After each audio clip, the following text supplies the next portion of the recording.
এই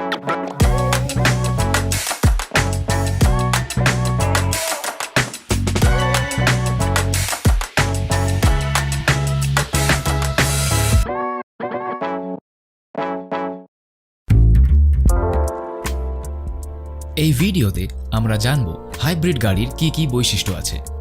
এই ব্যবহার বিধিগুলি আপনাকে সবচেয়ে বেশি মাত্রায় জ্বালানি সাশ্রয় এবং আরও ভালো কার্যকারিতা পেতে সাহায্য করবে। চলুন শুরু করা যাক। আপনার গাড়ি সুইচ অন করার জন্য দেখে নিন গাড়ির গিয়ার লিভার পি পজিশনে আছে কিনা। ব্রেক প্যাডেলে চাপ দিন এবং পাওয়ার বাটন টিপুন। আপনার গাড়ি এখন চালানোর জন্য প্রস্তুত। হাইব্রিড গাড়িগুলি সাধারণত শব্দ করে না এবং যখন এটি রেডি অন হয় তখন চলার জন্য প্রস্তুত থাকে। ড্রাইভ করার জন্য গিয়ার লিভারটিকে ডিতে নিয়ে আসুন।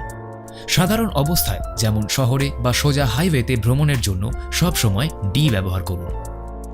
পাহাড়ি রাস্তায় নিচে নামার সময় আপনার সুরক্ষা নিশ্চিত করার জন্য আমাদের ইঞ্জিন ব্রেকিং সিস্টেমের সাহায্য পেতে গিয়ার লিভারকে বিতে নিয়ে যান।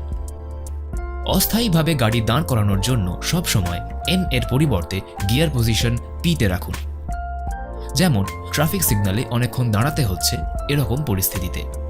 সবচেয়ে ভালো জ্বালানি সাশ্রয় পাওয়ার জন্য পি গিয়ার পজিশন আপনার হাইব্রিড ব্যাটারিকে চার্জিং অবস্থায় রেখে দেবে।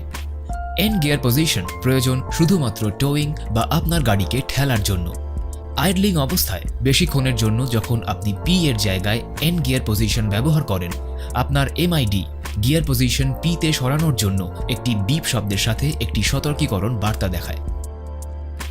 মনে রাখবেন, গিয়ার লিভারকে পি পজিশনে সরিয়ে পাওয়ার বোতাম টিপে আপনার গাড়িটি সম্পূর্ণরূপে বন্ধ করতে হবে। পি পজিশন ছাড়া অন্য কোনো গিয়ারে গাড়িটি বন্ধ হয়ে গেলে এটি অ্যাক্সেসরি অন মোডে চলে যায়। এই মোডটি ইনফোটেইনমেন্ট সিস্টেম চালু রাখবে এবং এছাড়াও আপনি আপনার গাড়ির দরজা লক করতে পারবেন না যতক্ষণ না গিয়ার লিভার পিতে সরানো হবে। আশা করি এই টিপসগুলো আপনার হাইব্রিড গাড়িকে আরও ভালো করে জানতে সাহায্য করবে।